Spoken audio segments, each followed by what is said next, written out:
Captain Jake Morrison stood at the window of his ship and looked down at the planet below. Zarian Prime looked like a red and gold marble spinning in space. This was his first time visiting the Vorthak Empire, and he felt nervous. Earth needed this trade deal to work. Their colonies were still young and needed resources that only the Vorthak could provide. Jake checked his uniform one more time. Everything had to be perfect. The Vorthak were known for being proud and strong. They respected power above all else. Earth's government had chosen Jake because he was calm under pressure and good at talking to difficult people. But nothing had prepared him for what he was about to face. The shuttle ride down to the planet was smooth.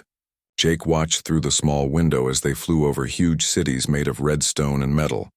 The buildings were tall and sharp, like spears pointing at the sky. Everything about Vorthak architecture looked designed to show strength and dominance. When Jake stepped off the shuttle, the first thing he noticed was the gravity. It was heavier than Earth's, making each step feel like he was carrying extra weight. The second thing he noticed were the Vorthak themselves. They were tall, much taller than humans, with thick gray skin and eyes that glowed yellow in the dim light. Their faces were hard and angular, and they moved with the confidence of people who had never known defeat. A group of Vorthak soldiers escorted Jake through the city streets. People stopped to stare at him. Some pointed and laughed. Others just looked at him with cold curiosity, like he was some strange animal they had never seen before. Jake kept his face calm and his back straight. He would not show weakness here. The Imperial Palace was massive. It rose from the center of the city like a mountain made of stone and metal. Guards stood at every entrance, carrying weapons that hummed with energy. Jake counted at least 50 different defense systems as they walked through the halls. The Vorthak were not taking any chances with security. The throne room was the biggest space Jake had ever seen. The ceiling was so high that it disappeared into shadows. Hundreds of Vorthak nobles sat on stone benches arranged in circles around a central platform. At the center sat High Lord Zethran Vox on a throne made of black metal and red gems. Zethran was enormous, even by Vorthak standards. His yellow eyes seemed to burn as they looked down at Jake. Scars covered his arms and face, telling stories of countless battles. When he spoke, his voice was deep and rough like grinding stone. "So," Zethran said, "this is what Earth sends us. A small, soft creature that probably cannot even lift a proper weapon." Laughter echoed through the throne room. Jake felt his face grow hot, but he kept his voice steady. "Hi, Lord Zethran. I come here seeking friendship between our peoples. Earth offers trade, knowledge, and partnership." "Partnership?" Zethran leaned forward on his throne. "What could your weak species possibly offer us? We are the Vorthak Empire. We have conquered 100 worlds. We have ships that could turn your entire planet to dust." Jake pulled out a small device and activated it. A hologram appeared showing Earth's latest medical technology, their advanced computers, and their agricultural innovations. "We offer what we do best. We solve problems. We create things that make life better. We know how to work together." More laughter filled the room. Zethran waved his hand, and the hologram flickered and died. "You speak of working together, but you are nothing. Your species is young and foolish. You have no strength, no honor, no understanding of true power." "Perhaps," Jake said carefully. "But we have something else. We have the ability to see value where others see weakness. We have hope." Zethran's eyes narrowed. "Hope? Hope is for those too weak to take what they want." He stood up from his throne, his massive form casting a shadow over Jake. "You want to make a deal with the Vorthak Empire? Very well. I will show you exactly what your species is worth to us." The throne room fell silent. Jake could feel hundreds of eyes watching him. Something was about to happen, and he knew it would not be good. "Guards," Zethran called out. "Bring my daughter." A side door opened, and a female Vorthak walked into the throne room. She was tall and elegant, with the same gray skin and yellow eyes as the others, but there was something different about her. She moved with grace instead of brute force. Her eyes showed intelligence and sadness instead of cold pride. "This is Princess Lyra Vox," Zethrin announced. "My youngest daughter. She is skilled in combat, educated in law and science, and carries the blood of the royal family." Jake looked at the princess. She kept her head high, but he could see tension in her shoulders. She knew something bad was coming too. Zethrin smiled, showing sharp teeth. "I give her to you, human. Take her as your concubine. Let her serve your needs and bear your children. This is my gift to Earth's great diplomat." The words hit Jake like a physical blow. Around the throne room, Vorthak nobles laughed and cheered. They understood what this meant. In their culture, a father only gave away a daughter when she was worthless to him. It was the deepest insult possible. Princess Lyra closed her eyes for a moment. When she opened them again, Jake saw pain and humiliation there. Her own father had just declared her worthless in front of the entire court. Jake's mind raced. If he refused the gift, it would mean war. Earth was not ready for that. Their colonies would be destroyed, and millions would die.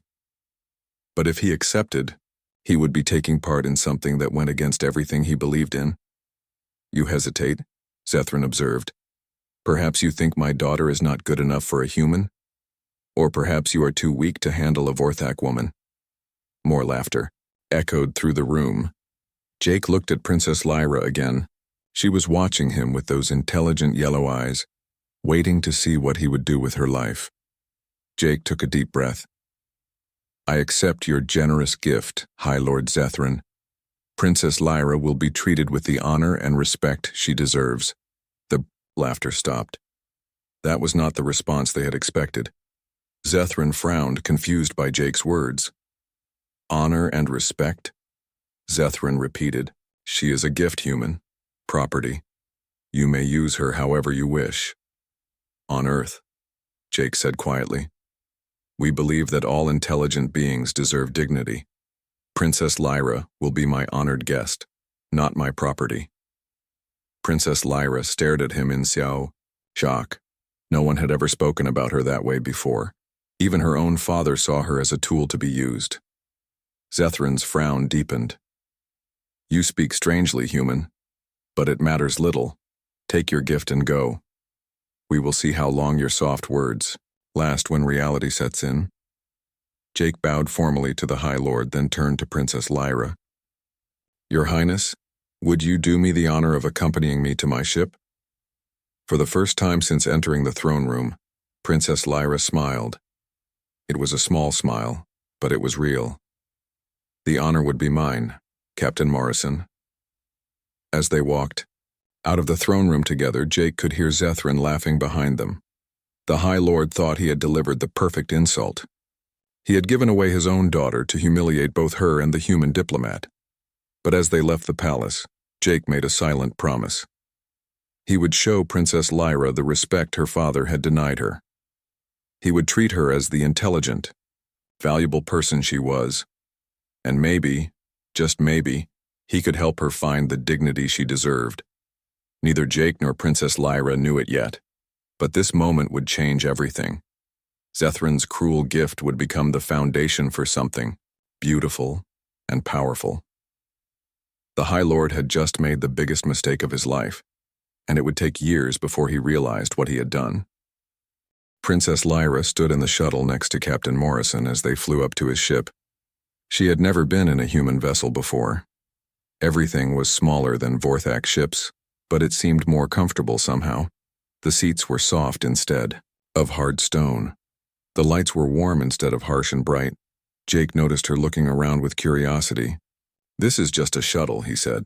"The main ship is much bigger. You'll have your own quarters there." Lyra turned to stare at him. "My own quarters?" "Of course," Jake said.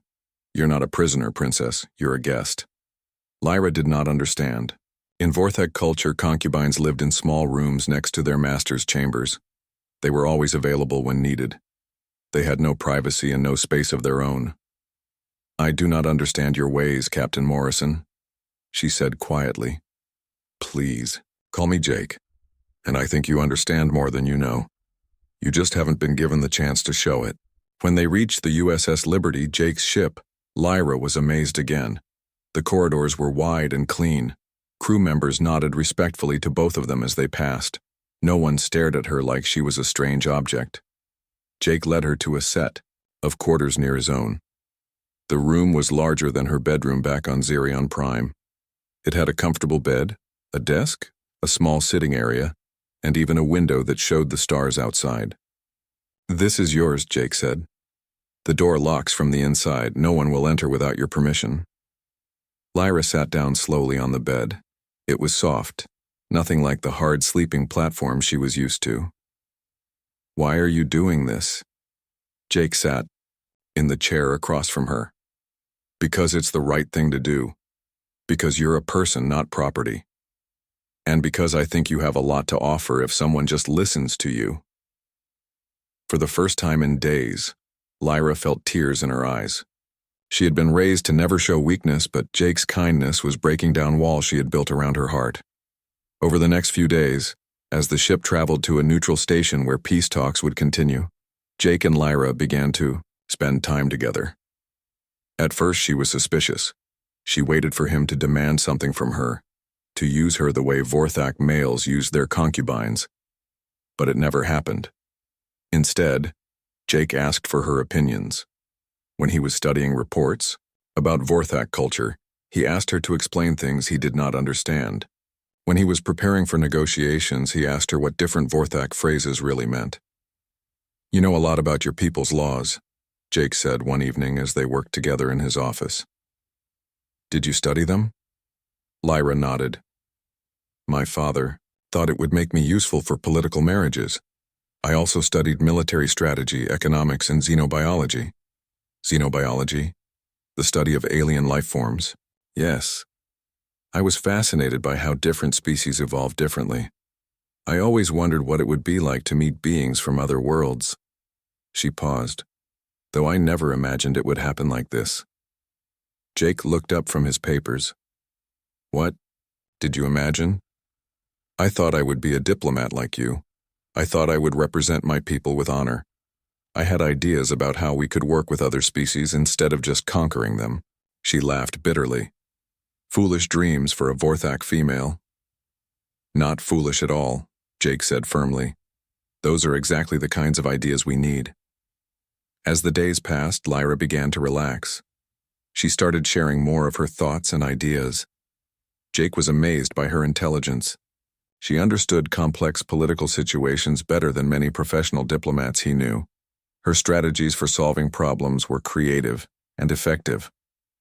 "The Vorthak respect strength," she explained one day. "But they only understand one kind of strength, the ability to fight and conquer. They cannot see that there are other ways to be strong." "Like what?" Jake asked. "Like the strength to forgive, the strength to build instead of destroy, the strength to admit when you are wrong and learn from your mistakes." Jake smiled. "You sound like you'd make a good human." Lyra laughed. It was the first time Jake had heard her really laugh, and the sound was beautiful. "And you sound like you'd make a good Vorthak if you were a little taller and stronger." "Are you saying I'm weak?" Jake asked with mock offense.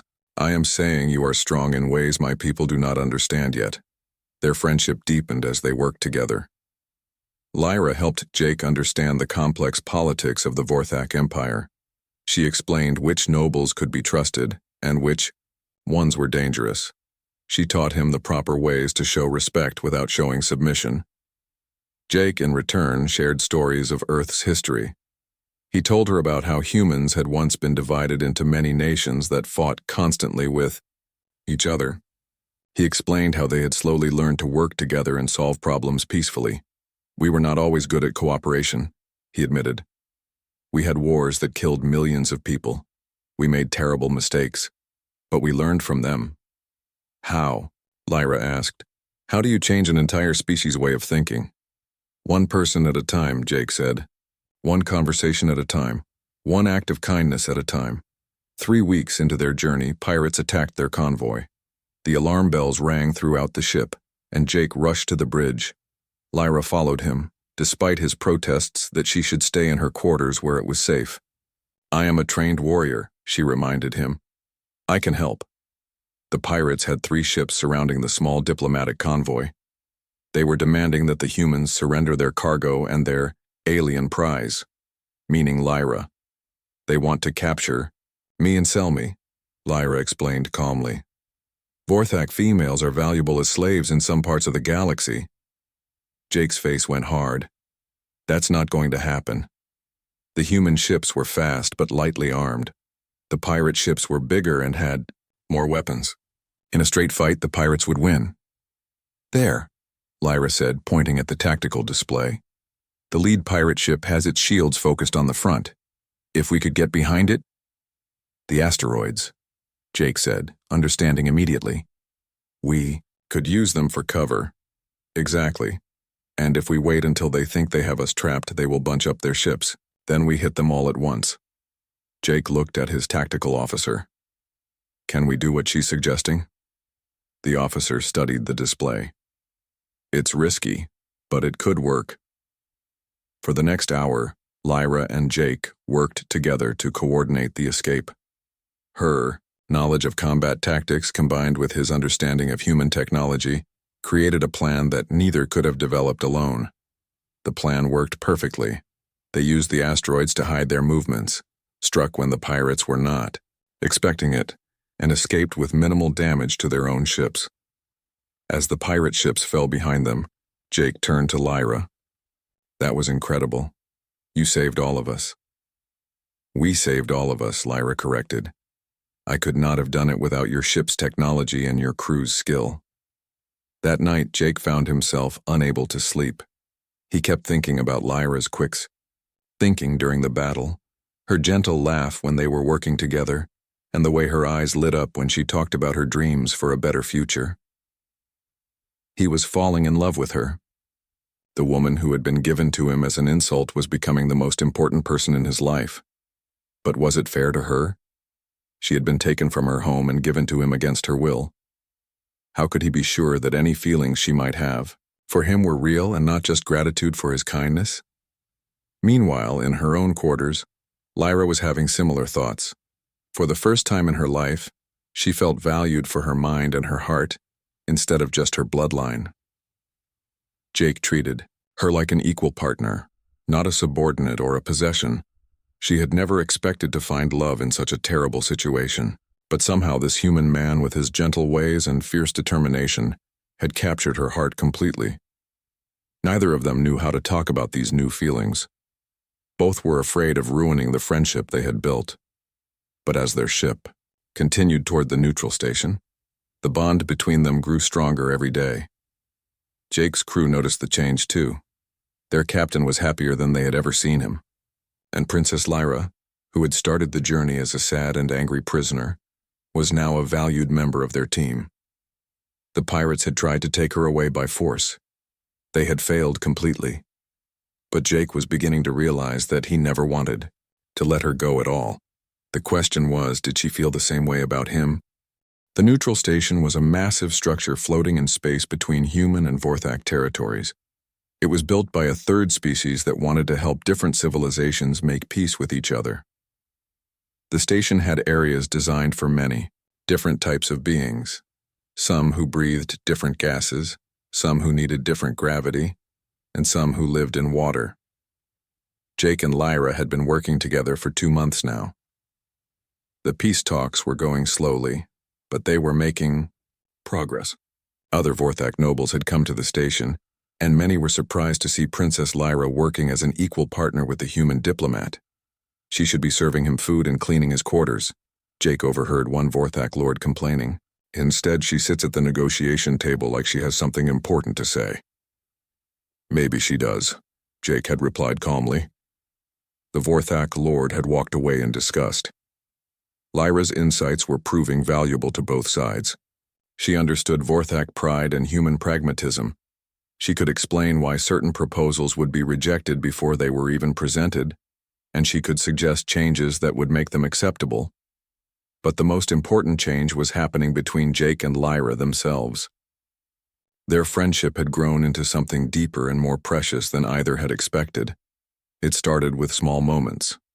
Jake bringing her coffee in the morning the way she liked it. Lyra staying up late to help him prepare for difficult negotiations. The way they looked at each other when they thought no one was watching. One evening, after a particularly hard day of talks, they were walking together through the station's observation deck. The stars spread out before them in all directions, beautiful and infinite.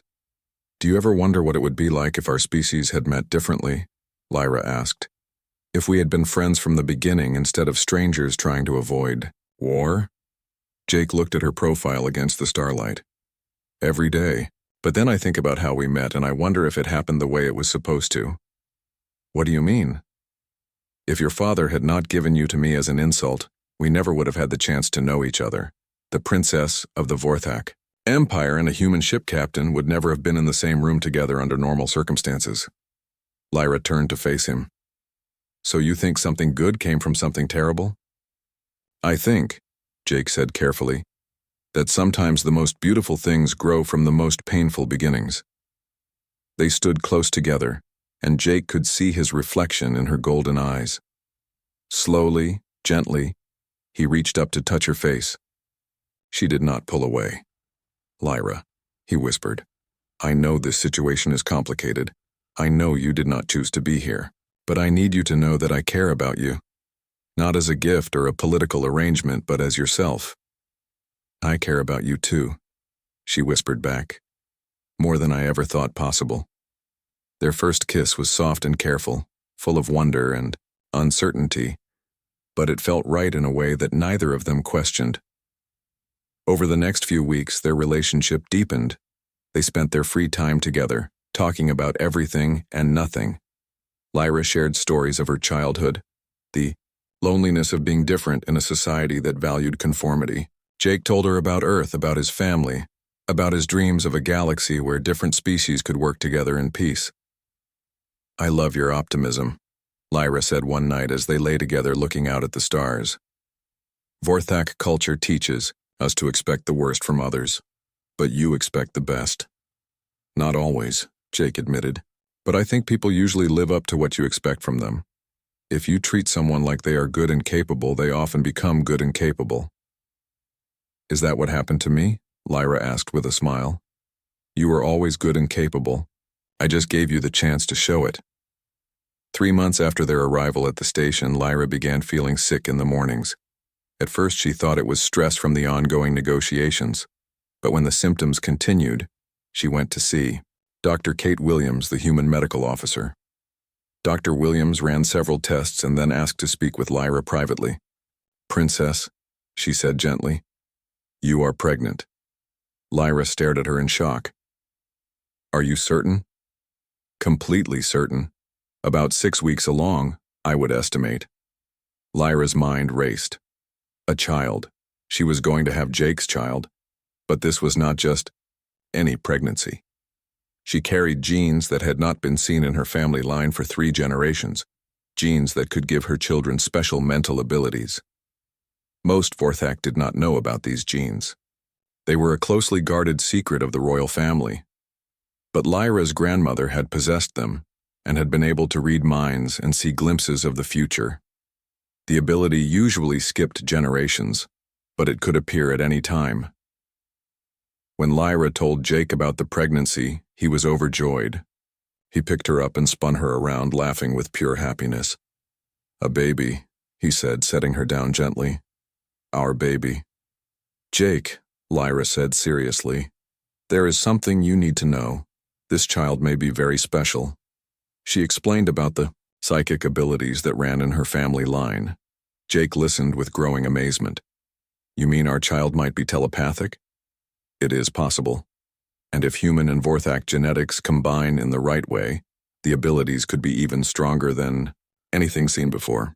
As the pregnancy progressed, it became clear that this was no ordinary child. Dr. Williams monitored the development carefully and found things that should not have been possible. The baby's brain activity was already more complex than most adult humans. There were genetic markers that suggested enhanced cognitive abilities and sensory perception. Word of the pregnancy eventually reached other Vorthak on the station. Most dismissed it as unimportant. A half-human child would be weak and worthless by their standards. But one elderly Vorthak scientist named Dr. Theron recognized the genetic markers when he saw Lyra's medical scans. He had studied the royal bloodline for decades and knew the significance of what he was seeing. Dr. Theron sent a secret message back to Zerion Prime. The message was brief but shocking. The princess carries a child with the ancient bloodline traits. Combined with human genetics, the offspring could possess abilities beyond anything previously recorded. When High Lord Zethrin received this message, he read it 3 times before the full meaning sank in.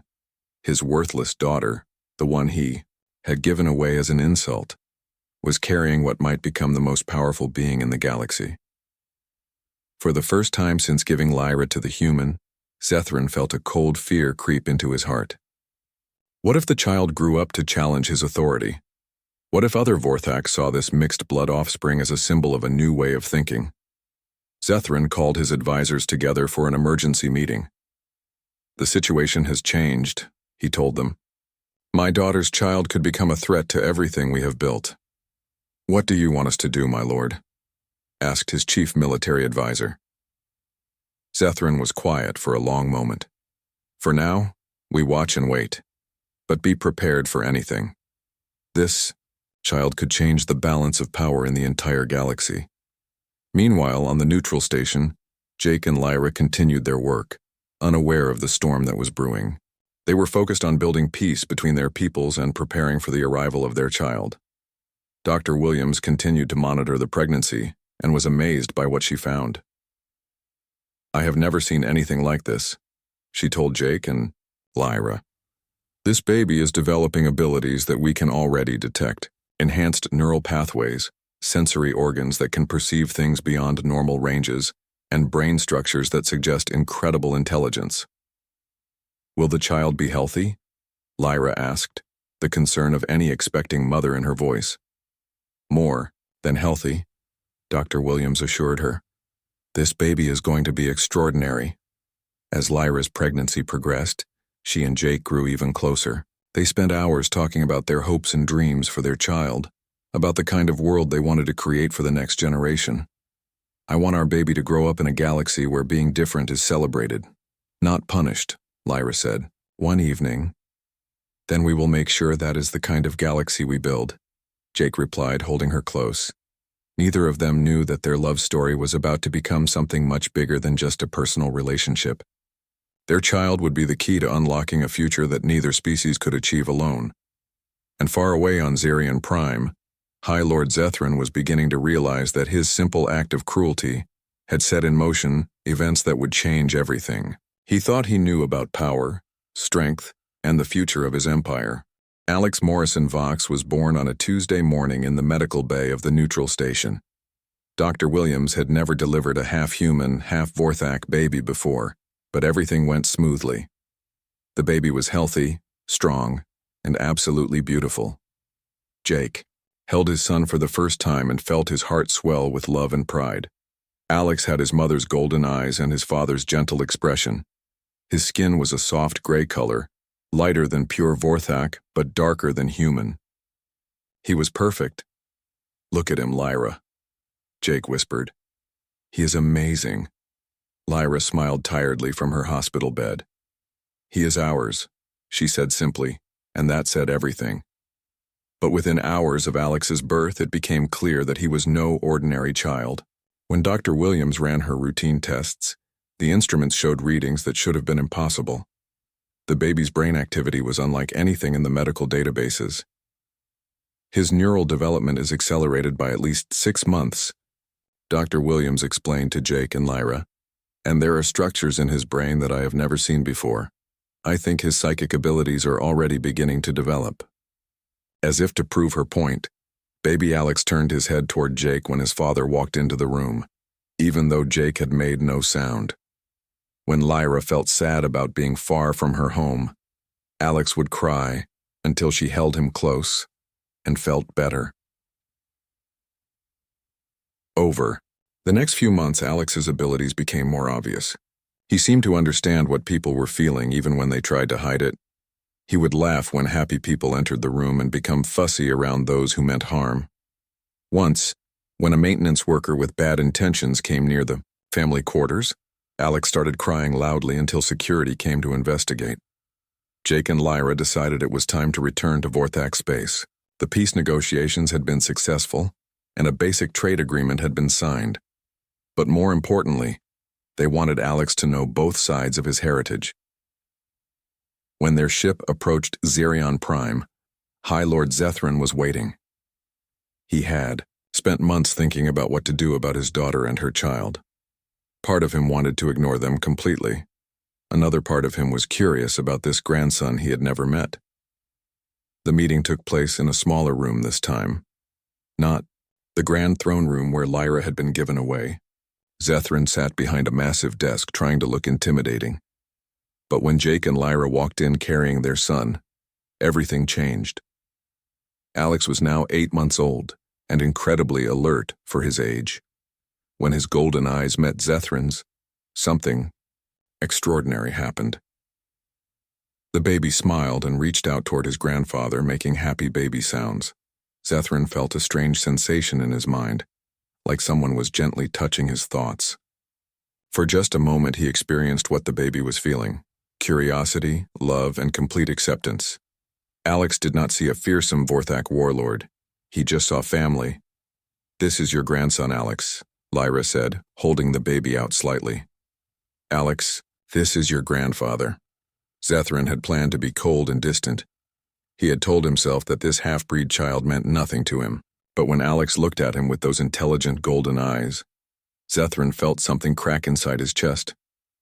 Against his better judgment, Zethran reached out to touch the baby's small hand. Alex grabbed his grandfather's finger and squeezed with surprising strength. Again, Zethran felt that gentle mental touch, and this time he sensed something that made his blood run cold. Intelligence. This baby was incredibly intelligent, far beyond what any infant should possess. And power. Even at 8 months old, Alex's mental abilities were stronger than most adult Vorthak who possessed psychic gifts. "He is unusual," Zethran said carefully. "He is special," Jake corrected. "And he represents the future." Over the next few days, Jake and Lyra introduced Alex to Vorthak society. The reaction was mixed. Some nobles dismissed the child as a weak half-breed. Others were intrigued by his obvious intelligence and unusual abilities. But the most interesting reactions came from ordinary Vorthak citizens. When Alex was carried through the markets or the public areas, something strange happened. People who saw him felt calmer, more peaceful. Arguments stopped when he was nearby. Even the most aggressive Vorthak found themselves smiling when the baby looked at them. Dr. Theron, the scientist who had first recognized Alex's genetic potential, asked permission to study the child. With Jake and Lyra's careful supervision, he ran a series of tests. "Remarkable," Dr. Theron told them afterward. "The child can read emotional states across species barriers. He understands basic concepts that should be beyond infant comprehension, and his telepathic abilities are still growing stronger." "What does that mean for his future?" Lyra asked. "It means," Dr. Theron said slowly, "that he could become a bridge between our species. Someone who truly understands both human and Vorthak." Nature? Word of Alex's abilities spread quickly through Vorthak society. Some saw him as a threat to traditional ways. Others began to see him as a symbol of hope for the future. High Lord Zethran found himself in an impossible position. Every time he saw his grandson, he felt that gentle mental touch that conveyed pure love and acceptance. Alex did not judge him for his past cruelties or his harsh ways. The baby simply loved him because he was family. But Zethran also understood the political implications. If Alex grew up to be as powerful as Dr. Theron predicted, he could challenge everything the Vorthak Empire stood for. The old ways of conquest and domination might not survive in a galaxy where someone could make others feel peace and understanding just by being near them. The crisis came when several of Zethran's military advisors approached him with a proposal. "The child is a threat to our way of life," they argued. "If he lives to adulthood, he will undermine everything we have built. The solution is simple." Zethran knew what they were suggesting, and it made him sick to his stomach. But he also knew they were right about the threat Alex represented. "I will consider your proposal," he told them, but his heart was not in it. That night, Zethrin went to see his grandson. Alex was sleeping in his crib, looking peaceful and innocent.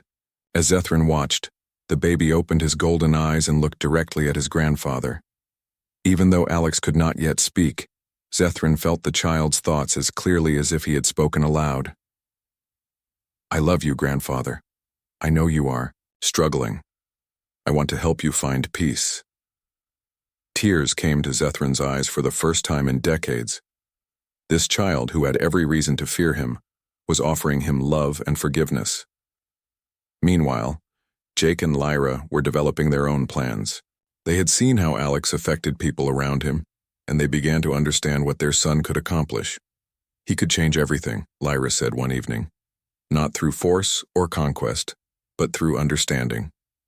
"The question is," Jake replied, "will your people accept that kind of change?" They got their answer sooner than expected. A group of younger Vorthak nobles approached them with a proposal. They had seen how Alex brought out the best in people around him. They wanted to support a new kind of leadership for their society. "The old ways are not working anymore," one of them explained. "We have conquered many worlds, but we have not found peace or happiness. Perhaps it is time to try something different." Jake and Lyra presented their vision to this group of progressive nobles. They proposed a new form of government that would value cooperation over conquest, wisdom over force, and understanding over fear. "With Alex's abilities as a bridge between species," Lyra explained, "we could build alliances instead of just taking over other civilizations." The progressive nobles were enthusiastic about the idea, but they all knew that High Lord Zethrin would never agree to such changes willingly. The showdown was coming. Zethrin would have to choose between the old ways that had given him power and a new future that his grandson represented. And the choice he made would determine the fate of both the Vorthak Empire and the growing alliance with humanity. As Alex played happily with his toys, unaware of the political storm swirling around him, both Jake and Lyra wondered if their love story had created something wonderful or something that would tear the galaxy apart. The answer would come soon enough. By the time Alex turned 3 years old, his abilities had grown beyond anything anyone had expected. He could speak in both human and Vorthak languages perfectly. He could sense the emotions of people from across a room. Most remarkably, he could somehow make enemies feel like friends just by being near them. Jake and Lyra had set up a home on Zerion Prime, in a compound near the palace. They worked together as official ambassadors between Earth and the Vorthak Empire. But their real work was raising their extraordinary son and helping him understand his unique gifts. "Why do people feel better when I'm around them, Mama?" Alex asked one day as Lyra was reading to him. "Because you have a special ability to share peace and understanding," Lyra explained. "It is a gift that could help bring different peoples together. Like how Papa and you love each other even though you are different. Exactly like that, my smart boy." But not everyone was happy about Alex's influence. High Lord Zethrin was growing more troubled every day. He watched as his own nobles began questioning the old ways of doing things. They talked about cooperation and understanding instead of conquest and domination. The breaking point came during a meeting of the High Council. One of Zethrin's oldest and most loyal advisors, General Korvax, stood up and made a speech that shocked everyone. "I have served this empire for 40 years, General Korvax said. "I have conquered 17 worlds in the name of Vorthak superiority. But I have spent time with the child Alex, and he has shown me something I never understood before." The council room was completely silent. General Korvax was known for his ruthless military tactics and his absolute loyalty to traditional Vorthak values. "There is strength in kindness," the general continued. "There is power in understanding others instead of just defeating them. The child has taught me this without saying a word. He simply is. And in his presence, I feel more at peace than I have in my entire adult life." Other council members began to murmur in agreement. More than half of them had spent time with Alex and experienced the same thing. The 3-year-old boy was changing the hearts and minds of the most powerful people in the empire, simply by being himself. Zethrin realized that his worst fears were coming true. His grandson was indeed a threat to everything he had built, but the threat was not what he had expected. Alex was not trying to overthrow the government or seize power. He was doing something much more dangerous. He was making people want to be better than they were. That night, Zethrin made a decision that would haunt him forever. He called his most trusted assassin, a cold-blooded killer named Vrex, who had never failed a mission. The child must die, Zethrin told him. Make it look like an accident. The human and my daughter must not be harmed, but the boy cannot be allowed to grow up. Vrex nodded and disappeared into the shadows. Zethrin told himself he was protecting the Empire, but deep inside, he knew he was just trying to protect his own power. The assassination attempt came 3 days later. Vrex had studied the family's routines and knew that Jake often took Alex to the palace gardens in the early morning. The plan was simple: a poisoned dart from a hidden position, quick and silent. But as Vrex took aim at the 3-year-old boy, something unexpected happened. Alex turned and looked directly at him, even though the assassin was completely hidden. The boy's golden eyes met Vrex's, and suddenly the assassin felt a wave of emotions that brought him to his knees. He felt Alex's innocence and love. He felt the child's hope for a better future.